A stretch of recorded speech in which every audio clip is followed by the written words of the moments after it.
Back to Friday's OTBAM, where we've got a studio full of people that were handy. So we've done the sort of rating the RTE canteen job. Nathan, Eoin and Ger are along. Good afternoon, good morning and good evening to all of you. How are you? It's the segment that we're describing as the sort of leftovers from the Christmas, where we'd phenomenal ideas pre-Christmas. Just too many of them really to get away before the Christmas period. And this is a bit of a New Year hangover. You're taking the piss now. It's what date is it today? The 9th? 10th? 11th. The 11th. Friday the 11th of January. It is Friday the 11th of January. Sometime between sort of 8 and 9 o'clock. Doing your New Year's predictions panel. Yeah, well, that's exactly what we're doing, in case you've missed that part of it. It's an opportunity for us. Some of us were working last week and some others, so we missed out on the first week of the year. We've been here? I have been here. Right. Don't you worry about that. How many shows have you done in the last 3 months, Adrian? Well, I mean, I was back at it and back in the studio from Wednesday, Ger, actually, as it turns out this week. Let's not get into too much detail. I had proposed last week that we buy some balloons and marking your return to the office. Well, that was we've missed you. Sorry, that was his first proposal. His second one was a giant poster with "Have you seen this man?" Well, the good thing about Nathan's ideas is generally that they never actually manifest themselves in any way other than we spread it around the office. Everybody, we all enjoyed that. 20 minutes entertainment. That's very appropriate. Good. Well, enough taking the piss out of me, because what we're going to do is get your thoughts on predictions on the year ahead as to sort of who's going to win the various tournaments. Major tournaments, really, what we're sticking to here. We're not getting into too much sort of detail about the FA Cup or FA Cup, Carabao Cup, any of that kind of good stuff. FA Cup. Well, obviously. So we're going to spend an allotted amount of time, short amount of time on each of these topics, and we're going to run through them. We're going to get your rationale, we're going to get your predictions, and we're going to kick things off with the Premier League. Nathan, as our resident Premier League commentator, they've overhauled City now, and a good chance at Liverpool. This is a bit of a procession for them, really. I wouldn't say a procession, but I think they'll win the league. I'd be very... Any chance that they do in Newcastle here, given the period of time that's been between drinks? No, I don't think it's going to be because of the pressure. The only thing I think that could stop them is that City are so good. City could win 15 games in a row between now and the end of the season, and may just make it impossible for Liverpool to overhaul their points tally. But Liverpool have played the vast majority of the best teams away from home already. They have to go to Old Trafford, that's it. The Spurs and Chelsea left to come to Anfield. They are 14 from 14 against the teams outside the top six. So you would expect them to keep that up. And at home for the last, nearly 2 years at this stage, they're unbeaten. So I just think the Anfield factor is going to see them over the line. They've got a good run of fixtures over the next 5-6 weeks. They're out of the FA Cup. They've come through the busiest part of the season until the City game unscathed. And I don't think it'll be a procession, but I think they'll win this league. I don't want to say comfortably. We were just about to say comfortably. By 5 or 6 points. That's comfortably. I think Liverpool by 6 as well. I think here we all think Liverpool are going to win the league. This is crap. Yeah. This is the worst segment in We'll get through this one quickly. Bear with us. OTBAM ever. Unfortunately so. I wish there was sort of a sticking point here, but the fact is Manchester City's depth is overrated. Playing Laporte at left back when Fernandinho went, Gundogan can't do that job.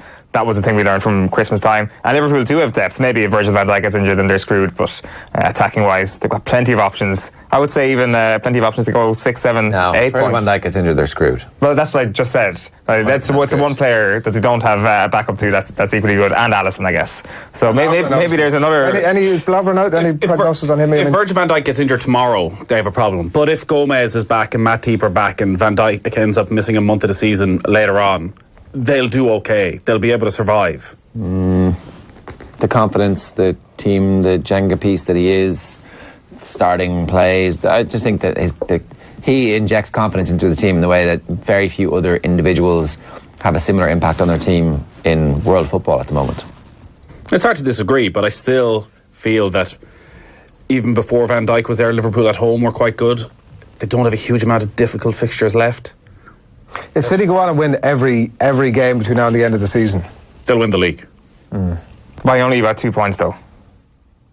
They do have Manchester Derby to come, which is an energy-sapping thing. It comes in around the Champions League latter stages as well. There's a possibility that they at some point sort of fade off and actually concentrate on the Champions League. I don't know if they'll ever fully fade off and concentrate in the Champions League, but again, you look at the next 5-6 weeks. Before Liverpool play United at the end of February, Chelsea have to play both Arsenal and Chelsea.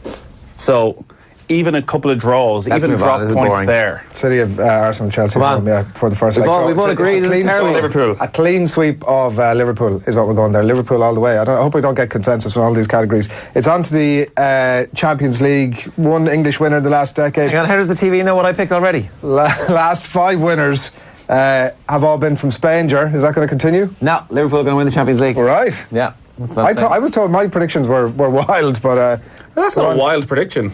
give us your rationale. I think that this is a team that has benefited from the experience last year. I mean, I was definitely of the view that if they were struggling the last day, they should throw the game and get out and just concentrate on the league. But now I've decided, screw it. Like, what's the point in being in these competitions except to win it?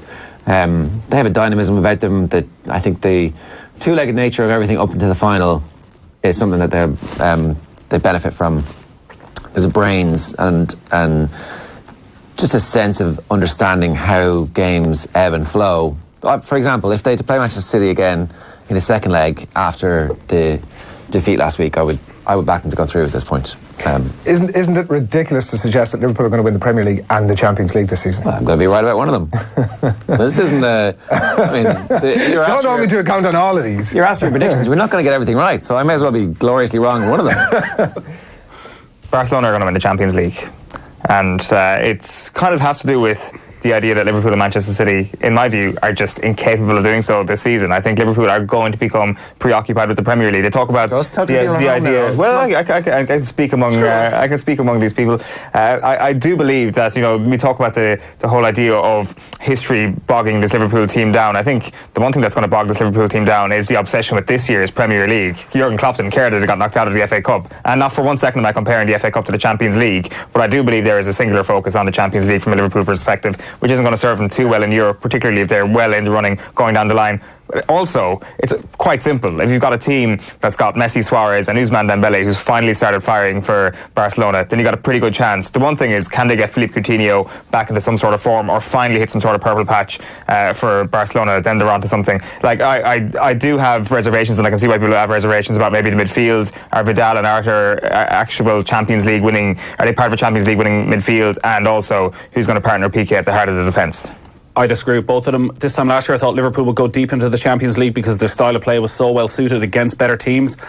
This season they've sort of flipped their style of play, and actually I think it suits better against the weaker teams in the Premier League, but actually they're a bit smarter, they're a bit more controlled against quality opposition like they will face in the Champions League. I don't think they're going to go on this blitz that they went on at the end of last season, and I think they'll just be outdone by somebody along the way. Who's going to win it is the question. Atletico Madrid, I think, are going to win it. Right. I cannot go along with Barcelona. I've seen a lot of them in the Champions League. They're a disgrace at the back. They are an absolute shambles. Piqué ain't Piqué anymore. Defensively. Piqué ain't Piqué, Busquets ain't Busquets. And the midfield, if Busquets ain't Busquets, Arthur, Piqué's a business mogul who owns tennis. They're not near it. Like, Still top of the Liga. Now, there is the Messi factor, which is he could, once again, just show that he's the greatest player of all time and single-handedly destroy team after team after team, which if he does, brilliant. We all want to see predictions are a simple game. We'd all want to see it. Whoever comes through, Atletico Madrid, Juventus, and I think Atletico Madrid will. We're having 4 different predictions here. City is my pick for a lot of the reasons that I said about the Premier League, and I concur with a lot of your thoughts about Liverpool, that I think that singular focus is the way forward for them this year. I think that City at some point, maybe 3 or 4 games to go in the Premier League season, will be out of it. They'll concentrate on the Champions League. It's unthinkable that Pep gets to the end of a 3rd year with only 1 significant trophy to his name is probably a big part of my rationale. They've also had such an easy run up to this point. Hoffenheim and some of the shit teams in their group, Schalke obviously in the last 16, won't have taken a huge amount out of them, and I think that that's my rationale. I think Pep getting to the end of his 3rd year at City, having won only 1 major trophy, would be an absolute failure, and I can't see it happening. It's probably going to be none of those 4, is it? 4 different picks, I like it. It is a team that won 3 of the last 4. Or 3 in a row. We're shock horror. We're shocked as Real Madrid. We're shifting sports here on. We're moving on to the Six Nations. I mean, we could, on the evidence of November internationals, be seeing an England resurgence here, but what way are you going?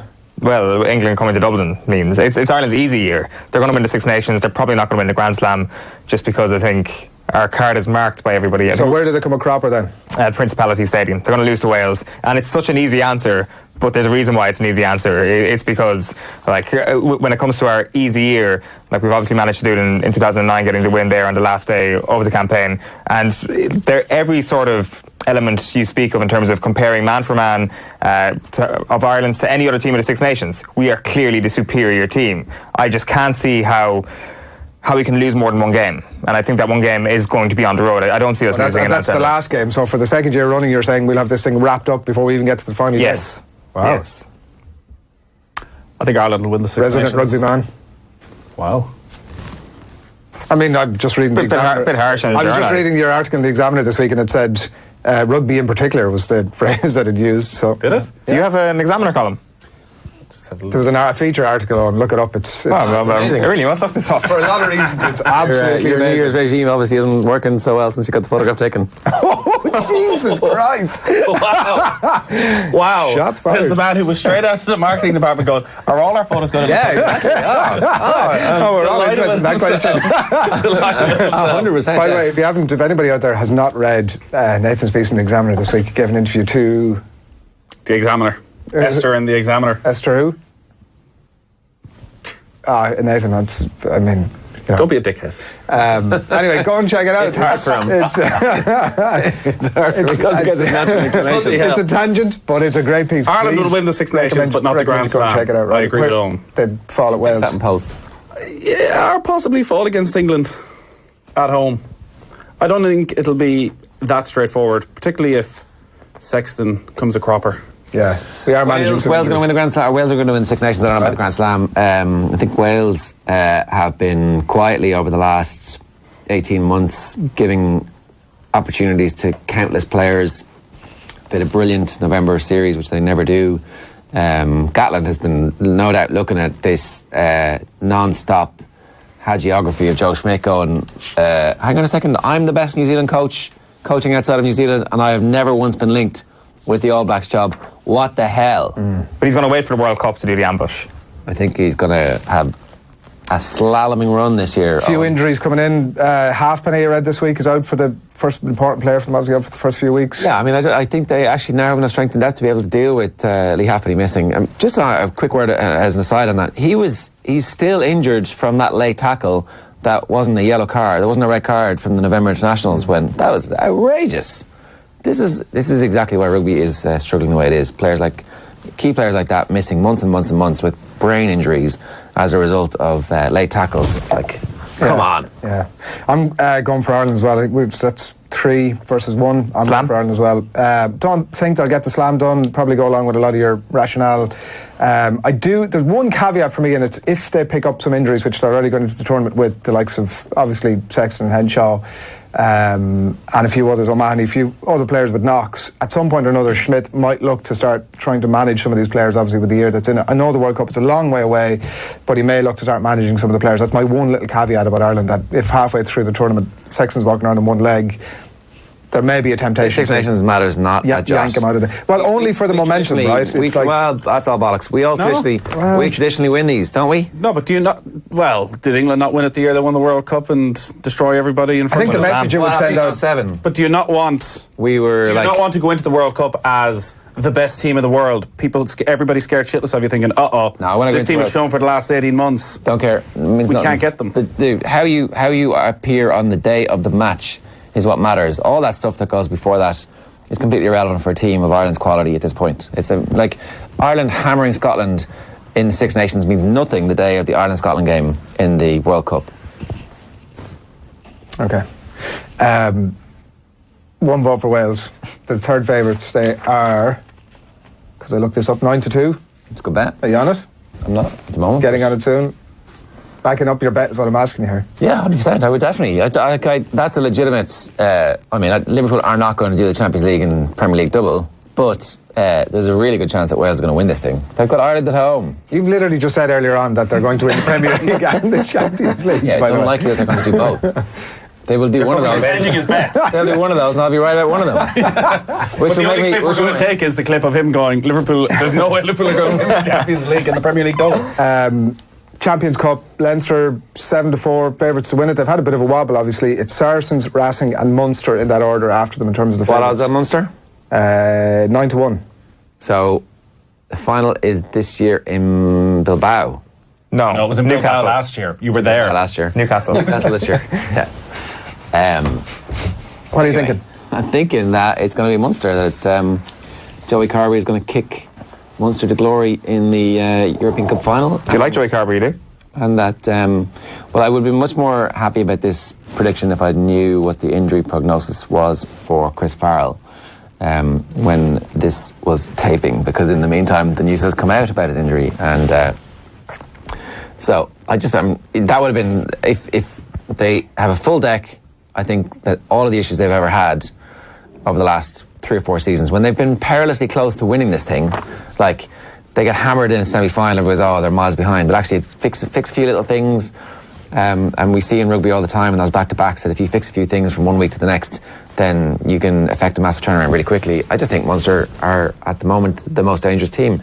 Hard for teams to defend the situation. That's in the most dangerous, the most likely to win the Champions Cup. From my money on. I think if you're going against that Leinster pack in knockout rugby, it's absolutely ludicrous. Assuming there isn't just a barrage of bizarre injuries, especially in the Tide 5. Name any other team in Europe that can come close to Healy, Furlong, Sean Cronin, Toner, James Ryan. We've just seen Munster beat them. And we have in Thomond Park. We have. That is one caveat to all of this. Yeah. Not knockout rugby. Week. Not knockout rugby. No, sure enough. But again, that seemingly did matter for sure. Yeah. I would not be judging Leinster on what we've seen up until this point. To go back to back. Leinster have done it, Toulouse have done it, Saracens did it, but the greatest teams of all time do it. Mm. So what are you saying? I don't. You're contradicting. I just can't really see. I can see why you have a hunch that Munster are going to win it. I just. Hey, I could ask my prediction. I predicted. Look, this is the man earlier on who said Liverpool are going to win the Premier League and the Champions League, but not both. I guess I'm kind of going against the actual whole point of this segment, but it's just. What are you saying? It's just. I think Leinster are so far in front of everybody still. You're not worried about the wobble. I think it actually gives me more conviction in what I'm saying here. I think an angry Leinster are an even more dangerous Leinster. An angry Johnny Sexton in particular is a very, very dangerous Johnny Sexton. Might not play again for Leinster in the competition. Chris Farrell may not play again for Munster in the competition. Johnny Sexton is far more important to Leinster than Farrell is to This is the problem with making any rugby predictions, particularly ahead of a Champions Cup weekend. Both Leinster and Munster are probably going to end up, after the Six Nations, missing 2 players for their Champions Cup quarter-final. And who's best equipped to deal with that? And that could be any 2 players. If that's Sexton... Well, if it's Amani and Murray, Munster are out. Yeah. Whereas I think Leinster can take the injuries and you can trust them. To a point. Munster, everybody, full 15, fully fit, you would give them a fighting chance of beating Leinster even in a Champions Cup final. But 1 or 2 injuries and they've got a huge problem. Where I think, aside from Sexton, Leinster can take anything. Can take anything. So you're going with I don't know if they'll go through the season and put in one of the greatest individual performances from any team we've ever seen, Adrian. But hopefully they will get to that level again. Said that in any sport. In any sport. If somebody actually said that, I love the way it's actually morphed into some other bullshit. It was in any sport. This is not. It was after Scarlet semi-final. But it's not the final. No, it was the final. It was the final. It was the final. It was at the Aviva. Yeah, it was at the Aviva, yeah. Anyway, there was wine taken. I'm going with Munster as well. I mean, primarily because they're not, you're going for Leinster. He was at your Leinster, yeah. Primarily, the 9-1 thing is 100% lured me in, and a lot of the same kind of rationale. Just the best bet. It's who you think will win. Yeah, well, at 9-1, I think Munster are going to win. But yeah, look, I probably agree with some of that. But I mean, the points we're making about if Sexton is taken out of the Leinster team, if Manny's taken out of the Munster team. None of us think to pick a foreign team. Like one is no. What did I say? There was Racing. Saracens, Racing, the second and third favourites. But yeah, no matter what, any of those teams that you're talking about, you take out the most important players. What are Toulouse? They're lesser teams. I don't have Toulouse. I didn't get that far in my research. Sure, it was. All right. Well, I mean, I've had a few days. I got the call late last night. Literally had 2 months to prepare for I thought it was going to be a contributor up to about half an hour ago. So. Right, okay, Jesus, there's airing dirty laundry. So 2 Munster, 2 Leinster. Yeah, let's go for it. The 2 Leinster men being coy and... It's one of the hardest ones to predict, particularly pre the end of the pool stages. Yeah. It's like well, that's very it. difficult to if call. Toulouse beat Leinster on Saturday, suddenly Leinster facing an away quarter-final. It's a very different look to the competition. Yeah. Right, Rugby World Cup. New Zealand. Woof, well, straight off the bat, I mean, I thought we were going to get a clean sweep here of Ireland, but go on. The All Blacks, I agree, 100%. Ger? Wales. We've moved on from the Six Nations. I don't think they'll win both of them, but I think they might win. Right. They're more likely. I think that there's a chance that they don't win the Six Nations, but I think Wales are my dark horses. This is the time for this. What dark horses that might make a semi-final as opposed to I win think it, I think that like the institutional memory of what this group have been through over the last while. I just can't believe you actually believe Wales are going to win the Six Nations at the World Cup. What are Wales for the World Cup? Like, I don't think. I don't think it's the worst shout ever. In that, Dicko. No, but like, to quote a, in that, whereas Ireland are notorious underperformers, Wales are brilliant at overperforming in World Cup years. True. And just generally never get the respect or appreciation that they deserve. But when did they win it? Sorry, they don't overperform. They need to win it once. The red cards that Alain Roland gave to the Welsh captain, whose name momentarily brain farts, Sam Warburton, completely ruined their chances of winning a World Cup when they were going to win that World Cup. There's a really good chance they would have won that World Cup. But they didn't. 12-1. New Zealand are evens, Ireland are 7-2. South Africa, England, and then Wales are 12-1. I think South Africa are a way bigger threat than Wales.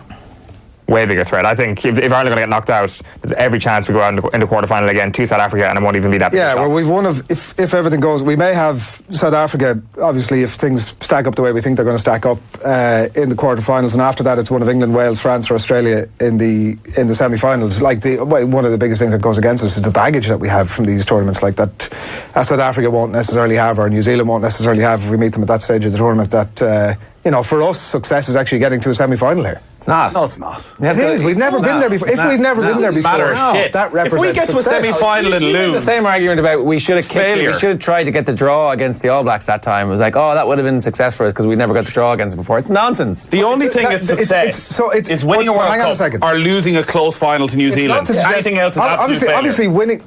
That's just not true. It is absolute failure for this team. That's subjective. That is absolutely subjective. Winning the World Cup, clearly winning the World Cup. We're predicting the future. Clearly winning the World Cup is absolute success, but it doesn't mean that everything else is failure. But what I'm saying, the only thing, so there are possibilities. You lose to South Africa by a point after the greatest World Cup game of all time, where Ireland have a player sent off and they valiantly get beaten. But anything else for this group is failure, and I think they look at it themselves that way. It's probably a good thing for the players that it's far away in Japan and they can avoid maybe a little bit of the hype and things like that, because I could see us scraping over the line first day out against Scotland and suddenly there's absolute panic stations that we're back. Well, also we've also written out we're going to meet South Africa in the quarterfinals. We're going to beat them. They are the team that have run New Zealand closest in the Rugby Championship over the next while. The Six Nations, I think, we're going to know a lot more after the Six Nations in a way that you don't necessarily post the Rugby Championship, because it tends to be a bit of a procession. We'll know a lot more about our teams post the Six Nations. Who are you going for? I'm going for Ireland. I'm the only one in the group that's going for Ireland. I think that is. Screw you on. 1 Ireland, 2 New Zealand, and 1. 2, are they the odds? New Zealand evens, Ireland 7-2, yeah. You're not getting great value for money for the amount of squeaky bum that has to happen. I just think, from an Irish point of view, like Rory Best at his age, Devin Toner's got a niggle for the first time ever. These are 2 key players of many that need to stay fit. Oh yeah, well, we're almost getting to a point where we can now, post the last World Cup, almost afford to lose those, particularly Devin Toner. Can we? We can, yeah. I mean, Devin Toner may not even start. I think after the All Blacks, I think he will. Look, I'm just saying there's not a great fall off. No, in fairness, if Ian Henderson starts, nobody's shocked. Yeah. No, and Tyke Byrne potentially.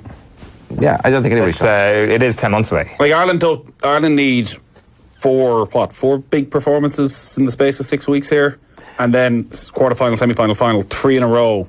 Not picking up too many injuries, all that pressure, all those nerves. The baggage, Nathan.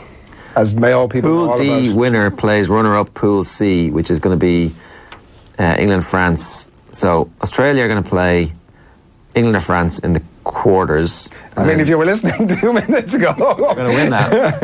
Wait, what? You told us this? Yeah. Who Australia playing? No, I said that we're going to get one of England, Wales. It's impossible after that to get into, well, if England win that pool.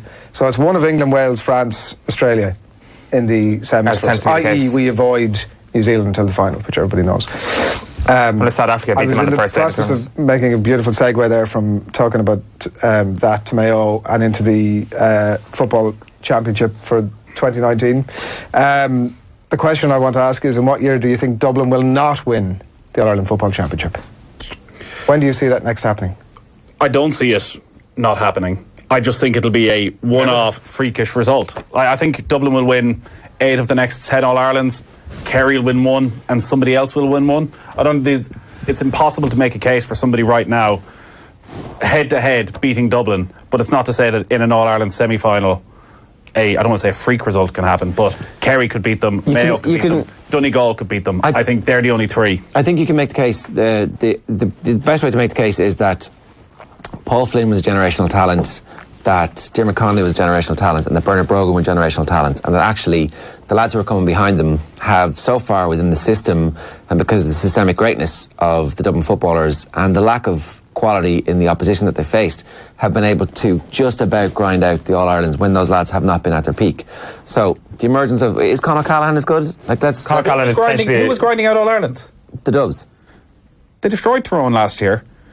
They got up against the greatest Mayo team no opposition there has been the previous 2 years. With Connolly, with the end of Brogan, and with Paul Flynn. And scraped through. Does that not prove the point that they scraped through, that they're not actually generally pumping teams out? I don't think any team out there right now... It's possible to make the case, is my point, right? Well, yeah, but I would say there's no team out there right now that is at the level Mayo were at 2 years ago and 3 years ago.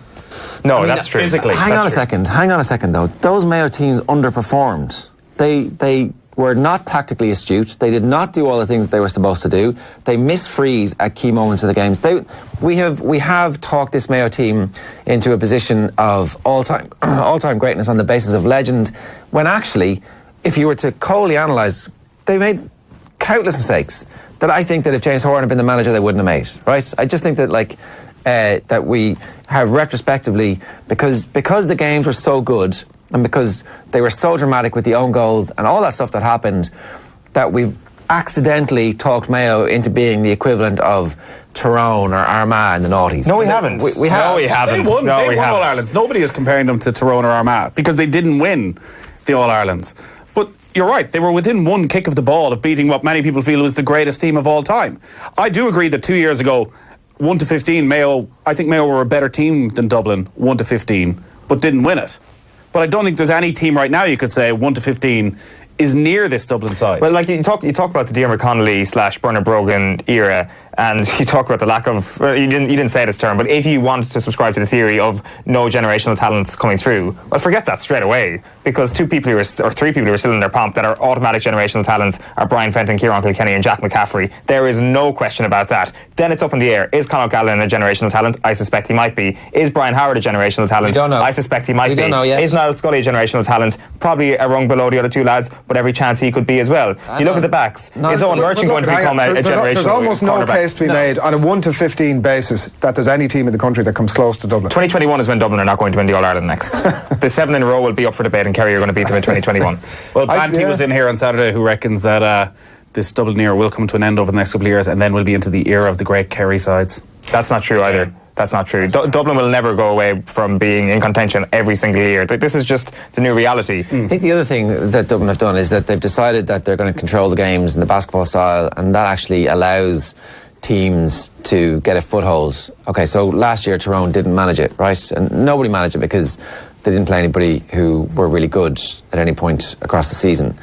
I think that if they had to play one of the Super 8 games away from 2 of the Super 8 games away from Croke Park, it might be interesting to see, because that game up in Omagh was not a cakewalk for them. And that's the bit where you start to go, okay, they're just a human team. And maybe Tyrone this year can actually move forward. It'll be interesting to see if Kilkenny makes it. I don't know if he's going to. Well, this is the thing. I do believe Dublin, the gap is as big as it's ever been. 2018 is the easiest All-Ireland this Dublin team will ever have. It's still going to be easy for them this year. I really believe that. But it's not going to be as easy last year, namely because they surely have to play Mayo or Kerry this year. And if they played that Mayo or Kerry team last year, they would have put them far closer than Galway or Tyrone would have. And I don't care what anybody says about Galway walking over Kerry or Kildare being the much better team than Galway and Newbridge. Kerry and Mayo are still the second and third best teams in the country. Donegal are team number 4.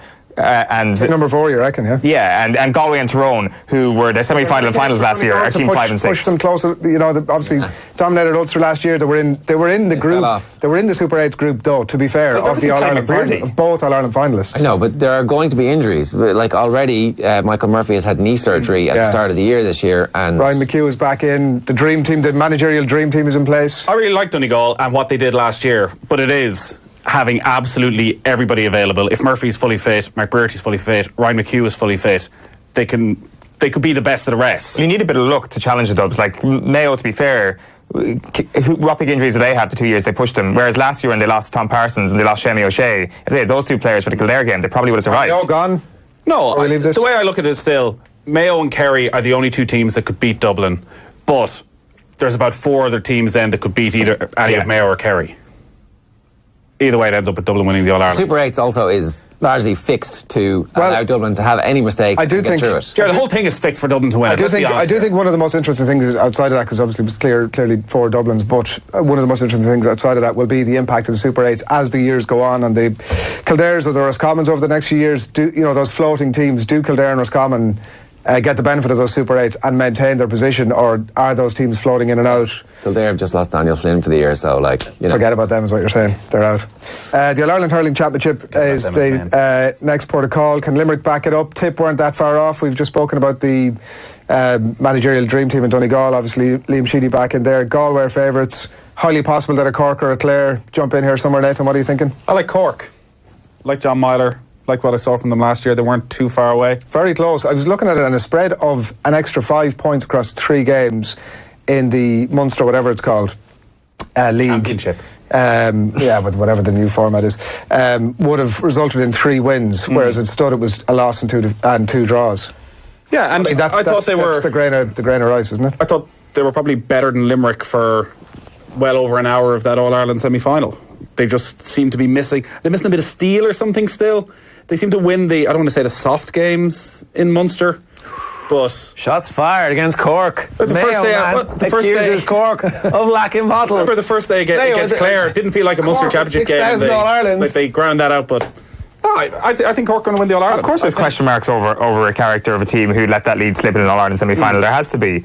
I think Galway are going to win the All-Ireland, because you talk about missed opportunities last year. Well, Galway, with one of the biggest underperformances by a great team in an All-Ireland final in the last decade, managed to come within a metre of actually getting a replay. They were the best team last summer. Well, they weren't. Okay, so when I say best team, I don't mean the team that excited us the most or perhaps got the best out of themselves. I think Clare and Limerick were those 2 teams, but Galway, in terms of just an array of individuals, week after week, you're like, there is quality everywhere. The spine of that Galway team is all-time good. Yeah, no. And I think they should have done back-to-back All-Irelands. So the only counter-argument to that is that Tipperary actually have just as good a spread of individuals. And so this time last year we were like, Tipperary's going to put it together, because they haven't in recent seasons. And finally this team is actually going to click. So I think this is the year with Tipperary, with Liam Sheedy in charge, are actually going to do it. And I think they're my tip. They're 4-1. By the way, second favourites. Their second favourites are 2-1. It's a bit short. They need Jason Ford to do what he did last year. They probably need to unearth a few more players as well. But interesting. Or Callan to be fit for the whole year, and have one final last season where he's hurler of the year contender. Nobody's talking about Limerick. Nobody thinks that they can. It's going to be a Clare 2013 thing. Here's what we're thinking. If they haven't absolutely drank their livers into oblivion over the course of the winter, then they've done it wrong. Well, Keane doesn't drink. Yeah. Good point. Hurler of the year is safe. The Piercing lads, been. To be fair, it didn't actually seem that way. It does seem that as a team can be equipped mentally to win a back-to-back All-Ireland. After winning their first one, they seem fairly well set until it's actually in the melting pot. I'll be interested to see. It's just in that Munster Championship, I think I finished second last, and they might not even have that bad a campaign. Cork, Galway. I'm going for Galway as well. Obviously proven they can do it. Unbelievable players. The bit of hunger back after last year. And did I go for Galway? I thought I went for Tip. No, you did. They swapped. I know. Yeah. Okay, 4-1, by the way. That's too short a price. I think it's a great price. As second favourites, Galway are 5-2 favourites. They should be like 7 or 8-1 at this point of the season. Like, they've got to come through the hardest qualifying thing in any sport in the world, and then they have to play an all-round semi-final and final. Without exaggeration, Ger. Give me the name a harder thing to come out of. European qualifiers to the World Cup. Champions Cup pool stages. Like if your team, Okay, of that quality. yeah, Okay, come on, That's fair enough. come on, name one. Like you're like. You're really in this conversation. I don't know, the AFC South or AFC. Is there? there's tough divisions. The West in the NBA is incredibly hard to get out of. the championship, There's actually the toughest league in the world. 16 get through. Yeah, We'll have Trying to get we'll have promotion debate from the another time. championship. 46 games. Promotion Try to the it. championship Yes, is that's the one. about as close. But like, right, here the final category is Nathan's category. I think just Nathan on his own by all accounts. But do feel free, chaps, to chip in if you feel free to get involved. The Masters and the Open, Nathan. I might start with this one actually. Okay. Okay, Ger. We were in the office and I was like, the winner of this is going to be your man, that guy who's always. What's his name? The guy who's always complaining nobody gives him enough credit for winning. What's his name? The guy who won the majors last year? Brooks Koepka. That's it. That guy. He's going to win it. He's just going to win it. He's already won 3 majors. Yeah, so 2 more this year. I'm going for him for both. Both of those. 14 to 1 for Not the going to Open. be right about both of them. I'll be right about one of them. He's not going to win both of them. I'm going for him for both of them. He's not going to win both. That's how gambling works. But listen, it's not gambling. Pretty It's sure your Brooks Koepka prediction. has won in Northern Ireland before on the European Challenge Tour. All right. I'm pretty sure. Has there ever been a more Nathan Murphy comment, more smug effing comment from anybody? I'm pretty sure Brooks Koepka. Are you though? Are you really? Just saying. Jesus Christ. You were actually up there reporting Just on it. saying this may have happened. Go on. You were speaking into your little dictaphone with no tape. It's Jordan Spieth. Jordan Spieth is my tip for the Masters. It has to be. He is the best player around Augusta we've seen in recent decades. And he's angry. played it 5 times. He's finished in the top 3-4 of those occasions. I think he's played. He's just a 20 boring rounds. choice, though, isn't he? He's the safe, not. boring choice. No, he's kind of Safe for boring around Jordan Spieth. Here's the thing about Jordan Spieth. I definitely agree at the start. He kind of bored me. Are the rest of that generation just more boring that Jordan Spieth seems exciting? I think he's just the smartest of them. There's definitely a lot of Brain dead. very boring, just jock Yeah, Beefcake golf Koepka, players. Justin Exactly. Thomas, DJ. Dustin Johnson. DJ. That's agreed. Patrick Reed's exciting. They're kind of interesting in their own way. Like Reed is interesting love in that Patrick. nobody likes him and he has a The anti-hero, peculiar personality. Dustin Johnson's interesting because he has other interests outside of golf that The issues. make him more interesting. What are It's they? I want to go on a night out with Dustin Johnson. last year, That sounds like more about you. last year going into the Masters, Spieth had done very little and didn't really see him just turning it on to Augusta. And then he turns up late after the first round, final day 64, gave himself a brilliant chance of winning and just came up short. He's always in contention. He should have 3 green jackets at this stage. Safe and boring is what I'm saying to you. I'm not saying he's safe and boring. I'm saying your choice is safe and It's boring. going to be a brilliant Masters because you have the storyline of Rory obviously again going for the career Grand Slam. Tiger back. The 3 of them, legitimately. Spieth, Tiger, Rory, joint favourites at 10 to 1. Co-favourites. See, I'd have Spieth a good bit shorter than Rory. And Tiger. Tiger's not going to And I would have them have him a good bit shorter. Tiger's than both. best chance is like a pitch and putt open course in England. I've been Adrian's reminded off that I've Tiger. gone for Tiger because I'm not safe and I'm not boring, and that's why I've gone for Tiger Woods. Yeah, 'cause it's really I mean, unsafe option. look, he's given loads of indications over the last 12 months or 6 months that he's actually back and he can do this thing and he can play and he can compete and he can contend and he can win. And why not? It's stuck together with God's glue. And that, we all know what happens to that. No, I think if he goes God's there glue is, fresh, I mean, he powerful knows stuff. Powerful. every inch of Augusta National, Yeah. so he can pick his way around it. And it felt at the end of last year, particularly the way he won at Eastlake in the Tour Championship, that there's a little bit, it'll never quite be the same, but a little bit of a fear factor of maybe this is written in the stars. The other players look at him and think, Nah, I can't stand look, in his look way. at that old man with his fused neck. I don't think Jordan Spieth can Wins feel in that sort of pain. emotion.